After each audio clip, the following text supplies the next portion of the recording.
আমরা প্রায় সকলেই অবগত রয়েছি যে ভারত ট্রান্সশিপমেন্টের ক্ষেত্রে বাংলাদেশ থেকে ভারতের ভূখণ্ড ব্যবহার করে তৃতীয় কোনো দেশে পণ্য যাওয়ার জন্য যে ব্যবস্থাটা রয়েছে সেটা তারা বন্ধ করে দিয়েছে। 2020 সালের 29 জুন সিবিআইসি ভারতের কাস্টমসের যে ডিপার্টমেন্ট রয়েছে তারা এই ধরনের একটা সুবিধা বাংলাদেশকে দেয় যে বাংলাদেশ তৃতীয় দেশে যদি পণ্য রপ্তানি করতে চায় সেই ক্ষেত্রে ভারতের ভূখণ্ড ব্যবহার করা যাবে। এখন হঠাৎ করে এই ধরনের একটা সিদ্ধান্ত বাংলাদেশের অর্থনৈতিক কর্মকাণ্ড বা বাংলাদেশ ভারত সম্পর্ককে অবশ্যই একটা মুখোমুখি অবস্থানে নিয়ে যাচ্ছে। প্রফেসর ডক্টর ইউনূস মাননীয় প্রধান উপদেষ্টা উনি যখন ভারত সফর করলেন আমরা বিভিন্নভাবে মিডিয়াতে এবং আমাদের প্রেস সচিব যিনি রয়েছেন ওনার কথাবার্তায় মনে হয়েছে যে একটা আশার আলো আমরা দেখতে পাবো, কিন্তু এই সফরের অব্যবহিত পরে আমরা দেখতে পেলাম যে ভারত এই ধরনের একটা শক্ত ডিসিশন নিয়েছে। এখন এই ডিসিশনের ফলে কি হবে আমরা জানি যে আমাদের এমনিও আমদানি রপ্তানিতে একটা বিরাট ঘাটতি রয়েছে, এটা পৃথিবীর প্রায় যে কোনো দেশের সাথে, আর ভারতের ক্ষেত্রে তো সেটা বলাই বাহুল্য। এখন আমরা মূলত নেপাল ভুটান এই দেশগুলোতে ভারতের ভূখণ্ড ব্যবহার করে বিভিন্ন ধরনের পণ্য রপ্তানি করতাম। এছাড়াও ইউরোপেরও অনেক দেশ বিশেষ করে সুইজারল্যান্ড সহ আরো বেশ কিছু দেশ রয়েছে যেখানে আমরা ভারতের ভূখণ্ড ব্যবহার করে পণ্য রপ্তানির ক্ষেত্রে একটা বড় ধরনের সুবিধা পেতাম। এখন এই যে তৈরি পোশাকের ক্ষেত্রে আমাদের এই সুবিধা আমরা জানি যে ইতিমধ্যেই ট্রাম্প প্রশাসন তারা একটা 37% ট্যারিফ বসিয়ে দিয়েছে আমাদের গার্মেন্টস যে তৈরি পোশাক শিল্প সেখানে যায় তার উপর, যদিও তারপরে 90 দিনের জন্য সেটা রহিত করা হয়েছে কিন্তু পরবর্তীতে তো অবশ্যই সেটা ইম্পোজ করা হবে।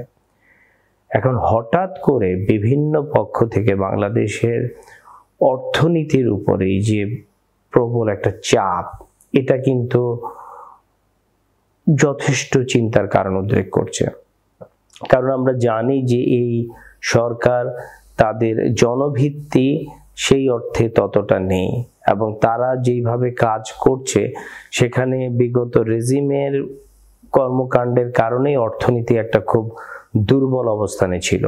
আমরা জানি যে ব্যাংক থেকে শুরু করে অন্যান্য জায়গায় আর্থিক প্রতিষ্ঠানগুলোর কি অবস্থা, যদিও আইএমএফ এর সহায়তা নিয়ে ডক্টর ইউনূসের প্রশাসন তারা কিছুটা এই ক্ষেত্রে কাজ করার চেষ্টা করছিল, কিন্তু একের পর এক সারা বিশ্ব থেকে যেই ধরনের শক্ত বার্তাগুলো আসছে তা আমাদের অর্থনীতিতে কিন্তু একটা বড় প্রভাব ফেলবে। যদিও আমরা দেখেছি যে মাননীয় বাণিজ্য উপদেষ্টা উনি বলার চেষ্টা করেছেন যে ওনারা বিকল্প বিভিন্ন ব্যবস্থা করার কথা ভাবছেন, উদ্যোগ নিয়েছেন, কিন্তু সেই ক্ষেত্রে কোনো দিক নির্দেশনামূলক কিছু আমরা এখন পর্যন্ত জানতে পারিনি যে ওনারা কি পদক্ষেপ নিচ্ছেন। যদিও তারা বলছেন এবং খুব স্বাভাবিকভাবে এই বিষয়গুলি গুরুত্বপূর্ণ অবকাঠামোগত এবং সেখানে আপনার খরচ কমিয়ে আনার যে জায়গাগুলো সেটা তারা দেখবেন, কারণ খুব স্বাভাবিকভাবে এই ধরনের যদি যেই সুবিধাটা আমরা পেতাম তা যদি রদ করা হয় তাহলে কিন্তু যে পণ্যটা আমরা রপ্তানি করছি রপ্তানির পণ্যের মূল্য অনেক বেড়ে যাবে। এই সার্বিক পরিস্থিতিতে আমাদের যে ডিপ্লোম্যাসি রয়েছে সেই কূটনীতির জায়গাটাকে কিন্তু ভাববার প্রয়োজন রয়েছে। আমরা দেশ হিসেবে 180 মিলিয়ন জনগণের দেশ, কিন্তু তারপরেও আমাদের চারপাশে যারা রয়েছে তাদের নিয়েই আমাদের চলতে হবে। এখন চারপাশ বলতে বিশ্বের যাদের সাথে আমাদের বাণিজ্যিক সম্পর্ক রয়েছে, তা সেই বাণিজ্যিক সম্পর্কের জায়গায় আমরা যদি কূটনৈতিকভাবে এই ধরনের যে অবস্থাগুলো তৈরি হচ্ছে তা ওভারকাম করতে না পারি তাহলে কিন্তু অদূর ভবিষ্যতে মূল যেই ক্ষতিটা সেটা সাধারণ জনগণের হবে। অন্তর্বর্তীকালীন সরকার এসছেন, তারা একটা সময় পর চলে যাবেন, কিন্তু এই অবস্থা থেকে উত্তরণের পথটা খুব সহজ সেটা মনে হচ্ছে না। ভারত সহ অনেক দেশই নির্বাচনের কথা বারংবার বলছে, নির্বাচনের যে বিষয়টা সেটা সম্পূর্ণ অপ্রাসঙ্গিক নয়, কারণ জনভিত্তি যদি কোনো দেশের না থাকে সেখানে বিনিয়োগ থেকে শুরু করে অন্যান্য জায়গায় একটা বড় ধরনের প্রভাব পড়ে। যদিও আমরা গতকালই দেখেছি যে বিডার্স এই কনফারেন্স বা সামিট যেটা হয়েছে, যে সেখানে বেশ ভালো কিছু প্রেজেন্টেশন হয়েছে। বাংলাদেশ কেন বিনিয়োগের জন্য একটা খুব ভালো জায়গা সেটা বোঝানোর চেষ্টা করা হয়েছে।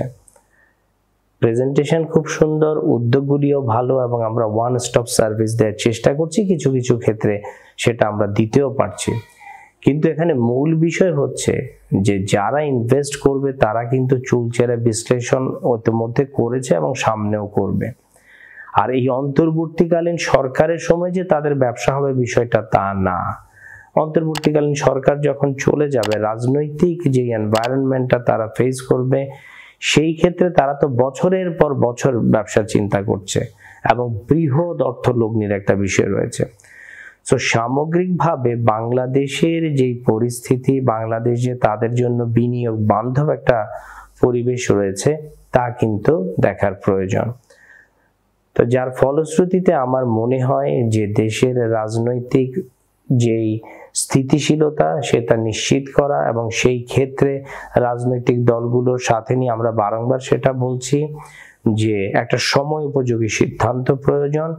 নির্বাচনী রোডম্যাপের বিষয়টাও সেখানে আসতে পারে। তাহলে হবে কি, একটা স্থিতিশীল পরিবেশের দিকে আমরা ধাবমান হব, এবং যেটা আমাদের বিদেশি বিনিয়োগ থেকে শুরু করে আমাদের দেশীয় যে বিনিয়োগগুলো রয়েছে সেই ক্ষেত্রেও একটা গ্রহণযোগ্য পদক্ষেপ আমরা পাব। এবং যার ফলশ্রুতিতে হবে কি, এই যে 5ই অগাস্টের পর এই পরিবর্তিত পরিস্থিতিতে যেই আনএমপ্লয়মেন্ট সিচুয়েশনটা তৈরি হয়েছে, এই আনএমপ্লয়মেন্ট সিচুয়েশন থেকেও আমরা অনেক কিছু ওভারকাম করতে পারবো। ধন্যবাদ।